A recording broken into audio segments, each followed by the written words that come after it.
Your brain needs support, and new Ollie Brainy Chews are a delightful way to take care of your cognitive health. Made with scientifically backed ingredients like Thai ginger, L-theanine, and caffeine, Brainy Chews support healthy brain function and help you find your focus, stay chill, or get energized. Be kind to your mind and get these nootropic chews at ollie.com. That's OLLY.com. These statements have not been evaluated by the Food and Drug Administration. This product is not intended to diagnose, treat, cure, or prevent any disease.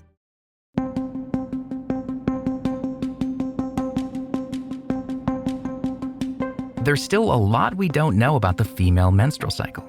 In fact, last week we revealed that menstrual products like tampons aren't even tested using menstrual blood, which has led to inaccurate absorbency claims.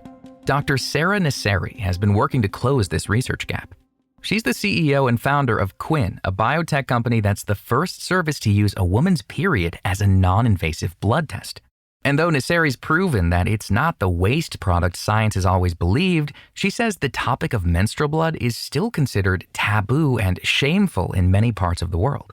Because it's been sort of regarded as a waste product, I don't think for some reason it just hasn't been top of mind that this is blood and it could have tremendous value for patients and really help make healthcare accessible to women. And so I have asked myself many times, why has this not happened before? As a woman, as a doctor, it shocks me, even now having sort of been involved with this for, about 10 years, it still today shocks me. And I get almost goosebumps just thinking about it, that it is just unacceptable, frankly, that it hasn't been looked at. It took so long to really start understanding this very basic part of women biology. Qvinn's latest product, the Q-Pad, is the first and only FDA-cleared menstrual pad that collects blood for lab testing. It's a needle-free way of managing health that removes common barriers to healthcare. We hear a lot of women wanting to take control of their health. I want to know what's going on in my body. I don't want to have to ask permission. Maybe certain parts of the population feeling to some extent overlooked by the medical community, and they want to be able to sort of do it on their own terms. And that's a patient group or a particular group of women that I think they really are excited about this opportunity because they can do it themselves. There's no having to go down and convince a doctor that I am tired. I really want to know my iron level. They can sort of monitor some of these things on their own. The process is simple. Wear the Q-Pad for 2 to 4 hours during your period, pull out the collection strip hidden in the center of the pad, and send it off to the lab.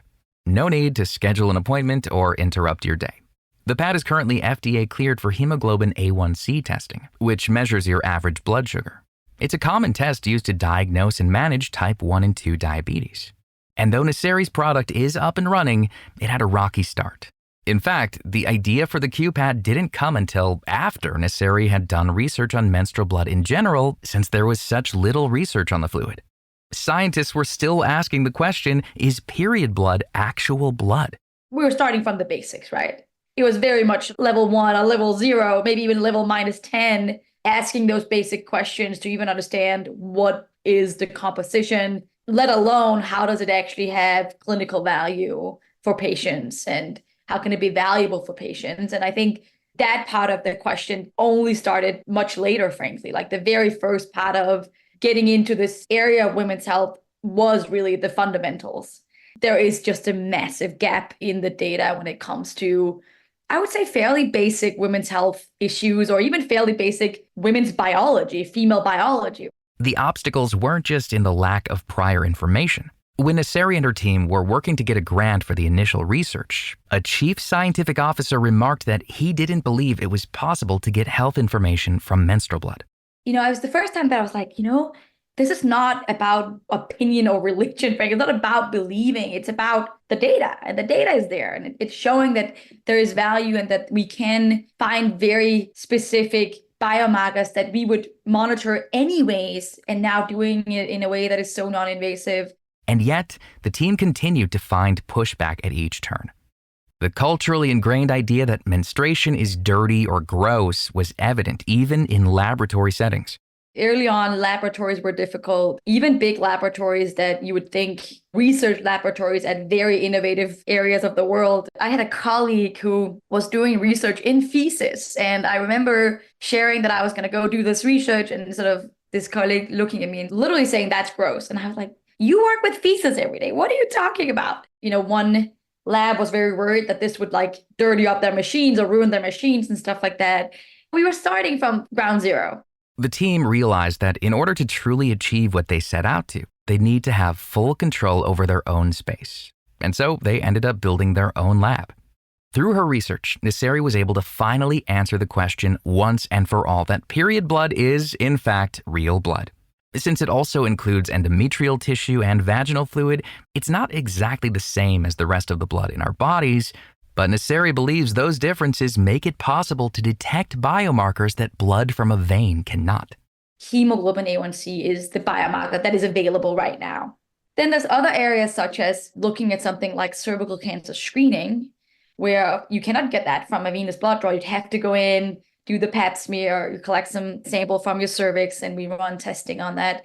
And of course, what's really exciting is to see that we are actually able to monitor and screen for cervical cancer very accurately with the QPAD. We are only scratching the surface of what's possible. We've looked at the inflammatory profile of menstrual blood, and we're seeing some very interesting things there in terms of could this be helpful in diagnosing endometriosis, fibroids, and stuff like that. Still in the early stages of these kinds of areas of women's health.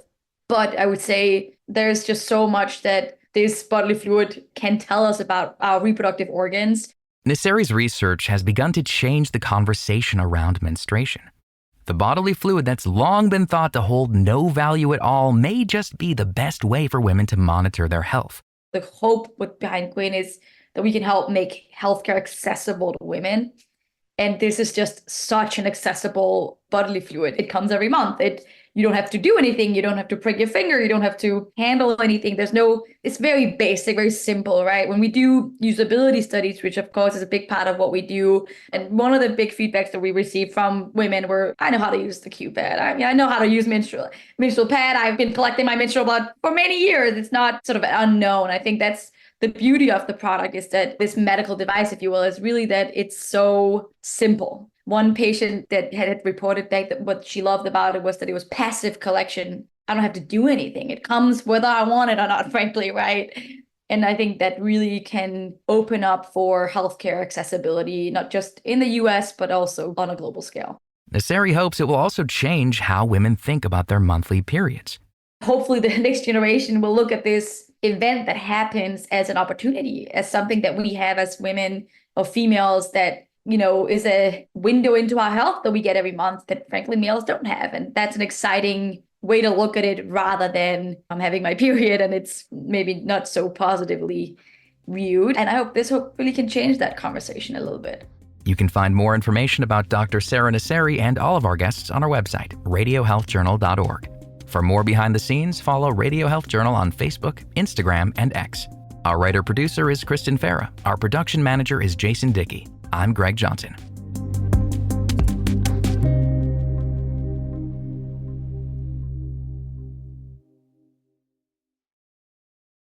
This is the story of the one. As a maintenance engineer, he hears things differently. To the untrained ear, everything on his shop floor might sound fine, but he can hear gears grinding or a belt slipping. So he steps in to fix the problem at hand before it gets out of hand. And he knows Grainger's got the right product he needs to get the job done, which is music to his ears. Call, click Grainger.com, or just stop by. Grainger, for the ones who get it done.